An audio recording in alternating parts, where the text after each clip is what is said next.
Now it's been some time since Henry was let out of the tunnel. He was very proud of his smart new paint. He chose blue to look like Edward and Gordon. Henry was greeted warmly by the other engines, and he was very glad to be back at work, and did his jobs to the best of his abilities. Needless to say, Henry was greeted warmly by all the other engines, especially Gordon, when the two finally reunited.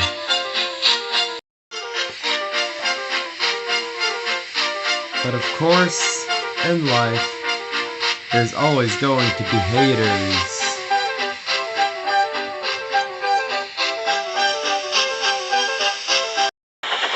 And in this case, there were three. 98462, 87546, and 76624 were all quite disgusted with Henry's return. But Henry never seemed to notice. And if he did, he didn't seem to care. One day, Henry puffed wearily into a siding.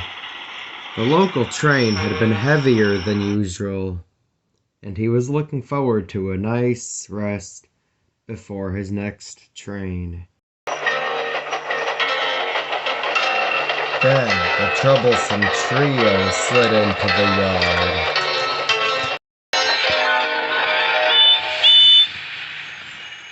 Henry was surrounded by three spiteful engines.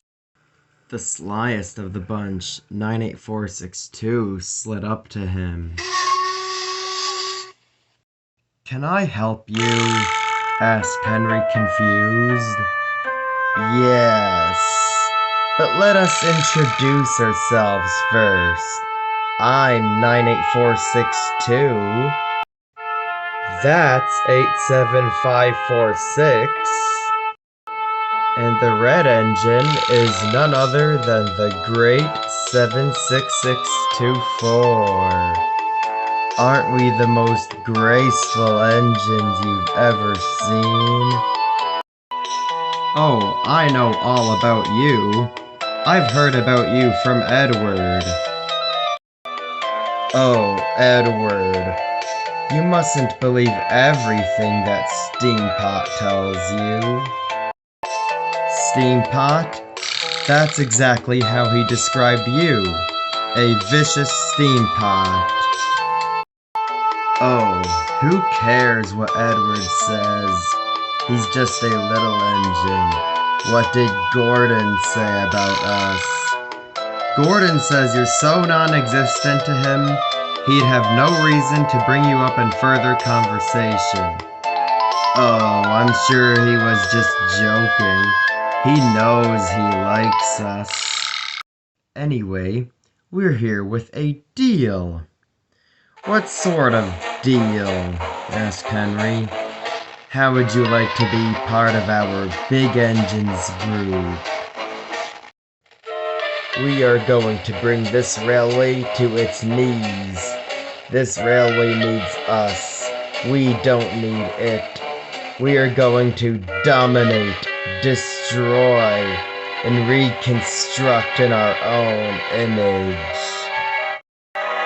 Join us, Henry, and together we can rule this railway. You are a prototype too, I believe. A cross between an LNER A1 and a C1 Atlantic. Us prototypes rule the world. Join us, Henry. Together, we can take over this railway." Henry stared hard into 98462's eyes. "No, thank you," he said. "I don't want to dominate a railway. I just want to pull trains and do my work." "What kind of idiot would want to dominate a railway of all things. Join us in the 90th century. 98462. Henry puffed away, laughing rudely. 98462, said 87546. What are we going to do without that blue runt? Gordon's already hesitant about joining us. And now him, of all engines? Don't fret, my dear brothers, said 98462. We don't need him. We're only looking to recruit Gordon. But mark my words, he will pay for what he said to us. And here's how it's going to go. 98462 whispered his plan to his colleagues, and they all smirked and snickered.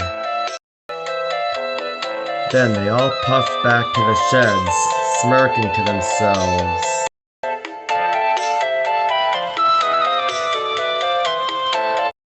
Now it's Henry's job to pull the first train of the day.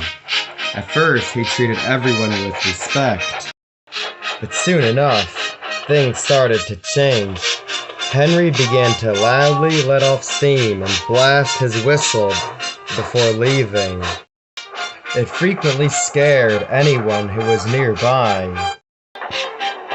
But Henry would always run away before anyone could call him back and tell him what a bad engine he was. Henry streamed down the line, pretending to be like Gordon.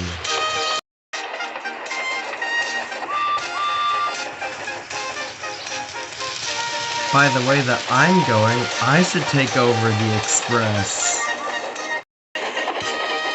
Little did Henry know that his behavior was being monitored by 98462, 87546, and 76624. One day, Edward, Gordon, and Henry were chatting in the sheds when 98462 barked in. "Gordon," he said, "stay away from him. You shouldn't want to talk to an engine like him." Gordon was unfazed. "What are you talking about, you LNER nutjob?" he asked. "Didn't you see him flying down the line, pretending to be you? He wants to be like you.